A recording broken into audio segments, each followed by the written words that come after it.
आज हम पढ़ेंगे एंट्रोपी क्या है और उसकी विभिन्न विशेषताएं। देखिए एंट्रोपी क्या होती है। एंट्रोपी एक वह थर्मोडायनेमिक प्रॉपर्टी है सभी पदार्थों की जो कि डिग्री ऑफ डिसऑर्डर के प्रोपोर्शनल होती है। यानी कि हम कह सकते हैं कि किसी भी सिस्टम में जो रैंडमनेस है उसका माप होती है एंट्रोपी। एंट्रोपी की कुछ विशेषताएं हैं, जैसे कि यह एक निश्चित मात्रा है जो कि प्रक्रम की प्रारंभिक और अंतिम अवस्थाओं पर निर्भर करती है। यह प्रक्रम में हुए परिवर्तन के पथ पर निर्भर नहीं करती है, क्योंकि यह एक अवस्था फलन है, ना कि पथ फलन। इसका मान सदैव अपरिवर्तित रहता है, चाहे प्रक्रम उत्क्रमणीय ढंग से किया गया हो या अनुत्क्रमणीय ढंग से। एंट्रोपी के परिवर्तन के मान की गणना के लिए उत्क्रमणीय प्रक्रम में अवशोषित ऊष्मा की ही आवश्यकता होती है। अनुत्क्रमणीय तंत्रों में डेलस का मान अवशोषित ऊष्मा के मान से ज्ञात नहीं किया जा सकता, क्योंकि इन तंत्रों में अवशोषित ऊष्मा की मात्रा अनिश्चित होती है। इस प्रकार एंट्रोपी परिवर्तन, जिसे कि हम डेल्टा एस से दर्शाते हैं, वह ऊष्मा की वह मात्रा है जो कि प्रक्रम के द्वारा उत्क्रमणीय अवस्था में अवशोषित ऊष्मा को अवशोषण के ताप से भाग देने पर प्राप्त होती है।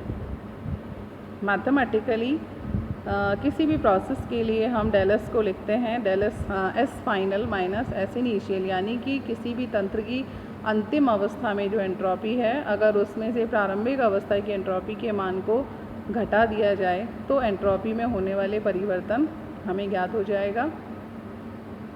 एक स्पॉन्टेनियस परिवर्तन, स्वतः प्रवर्तित अभिक्रिया प्रक्रम के लिए इसे इस प्रकार से भी लिखा जा सकता है, डेलस टोटल इक्वल्स टू होता है डेल्टा एस सराउंडिंग, यानी कि परिपार्श्व की एंट्रोपी में होने वाला परिवर्तन प्लस सिस्टम की एंट्रोपी में होने वाला परिवर्तन, इनका योग 0 से ज़्यादा होगा। अतः कांस्टेंट टेम्परेचर पर होने वाले किसी प्रोसेस के लिए एंट्रोपी में जो चेंज है वो हीट के बराबर होता है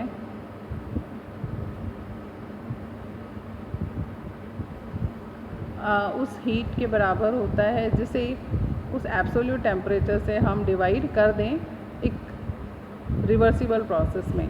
तो डेलस सिस्टम को हम लिख सकते हैं Q reversible is divided by T at constant T, और डेलस सराउंडिंग को हम लिखेंगे क्योंकि यहाँ पर जो डेलस सिस्टम है इसका मान तो पॉजिटिव है, जबकि डेलस सराउंडिंग का मान नेगेटिव है।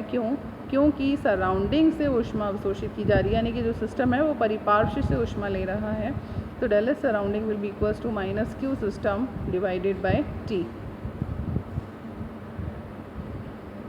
Eight constant pressure and temperature, जो परिपार्श्व की एंट्रोपी में होने वाला परिवर्तन है वो बराबर हो जाएगा सिस्टम की एंथैल्पी में होने वाले परिवर्तन के ऋणात्मक मान के। हम मानते हैं कि अगर कोई परिवर्तन हो रहा है, जो प्रारंभिक अवस्था आई है और उसकी फाइनल स्टेट को हमने F से दर्शाया है, तो इसके लिए डेलस को लिखा जा सकता है integration within the limits initial to final dQ reversible divided by T।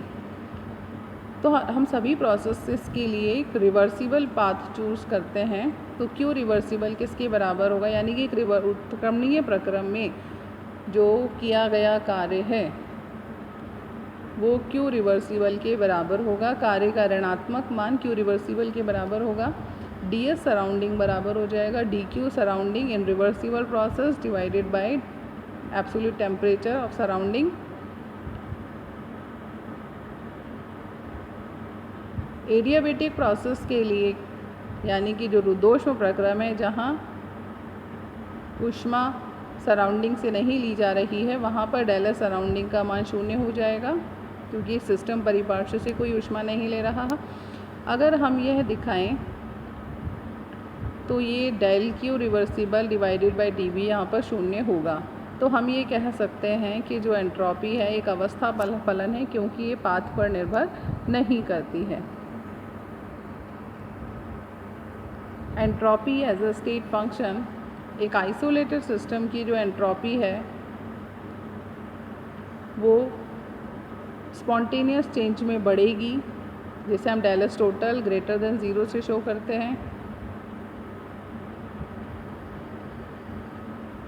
किसी भी इंजन की जो एफिशिएंसी है उसे ईटा से दर्शाया जाता है, जो बराबर होता है वर्क डन, यानी सिस्टम के द्वारा किया गया कार्य डिवाइडेड बाय हीट एब्जॉर्ब्ड। तो यहाँ पर कार्य किसके बराबर होगा, QH प्लस QC के।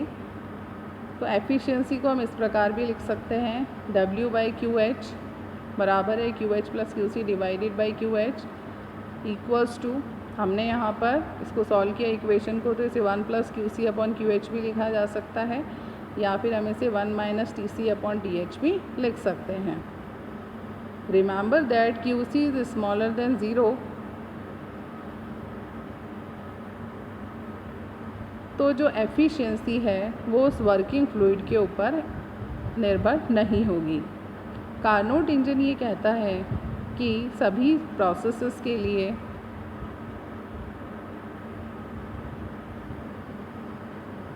जो एंट्रोपी है वो उस मटेरियल पर डिपेंड नहीं करती है जो फ्यूल उसमें काम में लिया गया है।